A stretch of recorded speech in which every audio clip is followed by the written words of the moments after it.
All right, welcome to Cosmic Disclosure. I'm your host, David Wilcock, and I'm here with the Insider's Insider, Goode, who has claimed to be working with the secret space program, which has a very interesting view about our future. They have technology that could eliminate the need for us to have a financial system, because if you need anything, you can just hit a button and you manifest it right out of these replicators.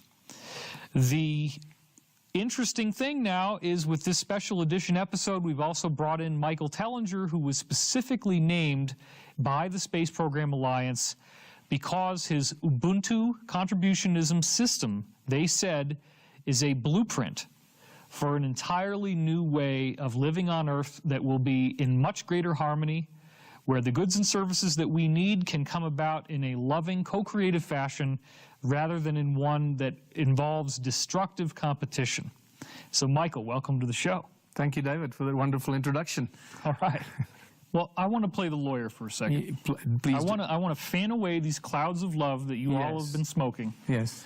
And I want to deal with some things that the haters are going to come at you with, because you're going to be on trial. Oh, yeah. And Okay. David, I can say to you that I've heard this for 11 years now. Well, I got to give these guys their voice. Welcome to the trial. They can't speak through the camera. I got to do their voice for you. Yeah, of course, yeah. Every kid in America is indoctrinated with Jamestown.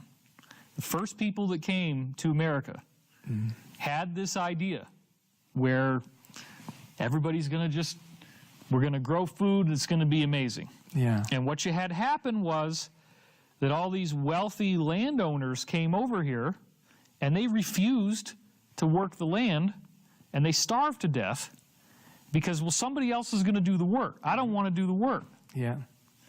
So this is the rationale that we've all been brainwashed with, Yes. indoctrinated with, but people believe it, that if you don't have a competitive capitalist system, that the need for money, the need to earn money and to procure money or else you will starve, is the only thing that lances the boil of human selfishness and greed that would otherwise make people want to live off of others and not contribute to the system. Yeah. How do you address that? Well, once again, that statement comes from within a capitalist system. The moment you don't have money, where that doesn't even enter the equation, everything changes. When you start working in a structure of collaboration and cooperation, and not in competition, Or entitlement. Or entitlement, exactly. I'm entitled to people work for me and all that. This is thousands of years of indoctrination. This is why to deprogram the average person from the way that we think. We're all born into the capitalist system. We're all born into what we think democracy is the savior. And democracy is just a bullying tactic. It's not the saving grace. Democracy is part of the problem. We all believe, oh, I live in a democratic country. No, it's part of the problem. It's part of the lie. Capitalism, democracy, competition, the money system, all that needs to go. Until we get rid of that, we can't level the playing field and create a united community that actually works towards the benefit of all. So to do this, it's taken quite a number of years, as I mentioned. I've now been doing this for 11 years, and it's been the most, for me personally, the most liberating journey of self-discovery, and then sharing this with others, that some resonate with it instantly, some take a little while longer, and some just constantly want to reject it, right? But once people just open themselves up and absorb some of the ideas, and it starts to resonate with them, there is no turning back. It's like opening that, Oh, Michael, hang on a second. People are going to be sitting around with their phones. They're not even going to look you in the eye. Yeah. They're not going to want to do any work. Yeah. They're going to just be sitting there twiddling their thumbs. This doesn't sound practical. There's going to have to be a transitional period and what's the opposite of indoctrinating a person, Liberating a liberating You can't people's make minds. somebody want to do this stuff, right? I mean, they're going to do what they do. And you look at the number of people that are buried in their phones. They can't even have a conversation, look you in the eye. There's going to have to be a catalyzing event that has been talked about in the secret space program.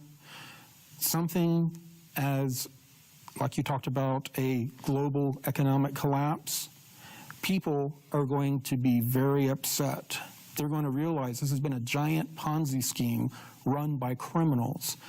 And all of these people that are supposedly in the democratic system that they voted for have been in the pockets of these people the whole time. It's just been a big scam. When the sleeping masses realize this, that's going to be a catalyst for them to want to know more.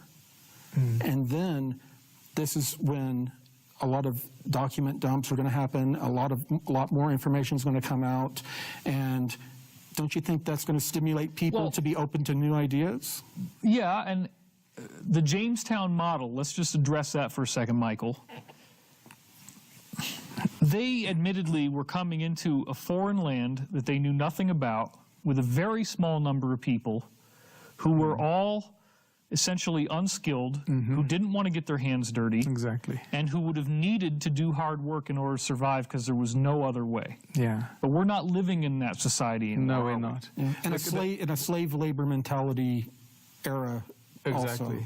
Right. When slaves were being sold on the open market. Exactly. Right. So we're living in very interesting times right now where pretty much everyone alive on this planet knows that something is wrong. You know, if you ask the average person out in the street, are you happy with the way the world is going? Are you happy with what the government is doing for us? Are you happy with your life? Do you think this is the perfect life that you were born for? Are you living out your dreams? The answer is 100% no. Guaranteed. 100%. Absolutely. People will tell you no. They're not happy with any of that stuff. So clearly something is dramatically wrong. So the platform for departure to finding a new system has already been laid. And now we got to just present a new system. And I think we've done that reasonably successfully, and this is why the Ubuntu movement is growing so quickly, way beyond my wildest expectations or imagination. I'd never wanted to start a movement or a global movement. That was not my plan. My plan was just to share some information, and this is what had happened. I'm hearing a lot of beads and sandals, feel-good platitudes. I'm not hearing practical things, though. Yeah. I'm just hearing a lot of philosophy right now. The practical things is what we need to get to really quickly, so let's because do that. that's important. That's exactly what people want to hear. Great, it's great, but how do we get there? How do we get from here to there? And this is why it's so important to share those practical steps with people so they internalize it, they feel confident. It's not just, hey, shoo-wow kind of stuff, right? So we need to recognize that the communities out there already exist. We're not going to change the system in the big cities and the metropolitan areas. That's a difficult thing to do. I believe that the way to do this is to go into the small towns and small villages where you can reach all the people, you can share new ideas with them, and basically just change the way that people think about their own future and how they can start working together and then become the model for this new way of thinking and the new way of acting and the new way of creating abundance for themselves, thriving. How do you do this? Well, you can do this by bringing a lot of money into a small town.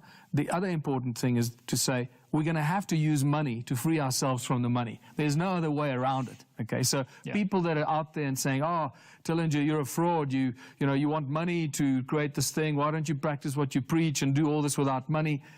Stop being delusional. The system has been enslaving us for at least 6,000 years with money. We got to now take the system and change it so that it works for us. And I just need to come back to what Corey said earlier, because I'm probably going to forget. The whole philosophy of the Ubuntu movement and the contributionism philosophy is not to oppose anyone, not to fight anyone, not to create a bloody revolution or anything like that. Those days of violence and physical opposition are over. We're creating a new reality for ourselves. We're taking the existing system and the energies that are being used, the negative energies are being used against humanity, taking it and channeling it for our own benefit and just gently converting it so that it actually benefits humanity. And before we know it, It'll be serving us in ways that we can't even imagine. And I'm going to show you how. It's so simple and so quickly we can transition this.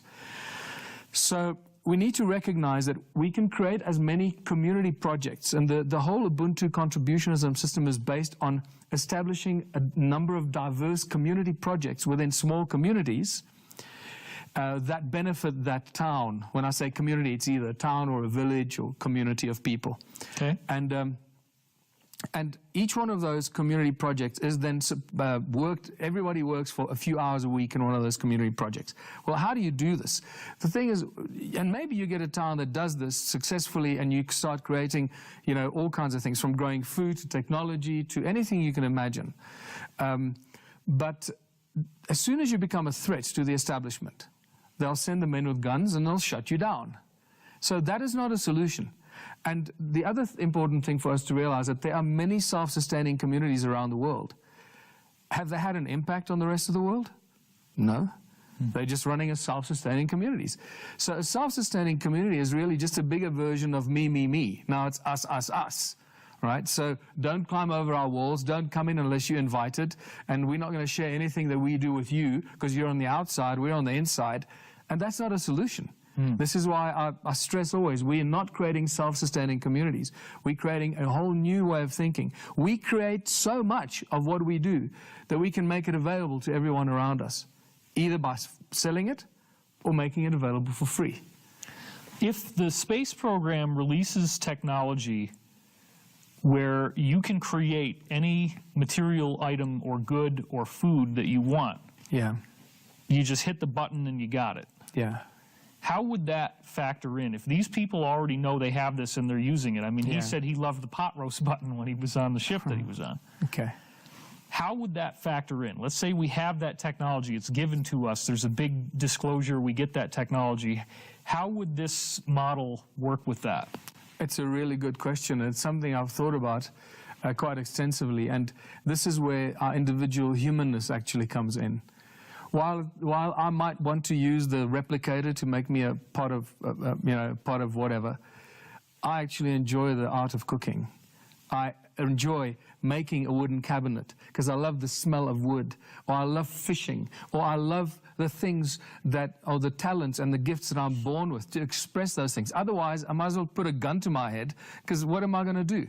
I believe that we're living these lives on this planet to appreciate all the density, the oxygen, the water, the gravity, to experience this planet for what it is, with all the beautiful things imbued on this. That's what we should be doing.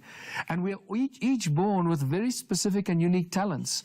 And this is what we should be doing. So you can choose to use a replicator to make you a pair of pants, but I think you're going to get a lot more joy by talking to your mother or your granny or the tailor to make a beautiful new sets of clothes for you out of a material that you helped make yourself from hemp and other materials that are biodegradable, that are non-toxic, that are recyclable, that we have created with this density, this reality on this planet, because that's why we're here, to experience this as our reality. And then when we've had enough, then you decide what to do with yourself after that.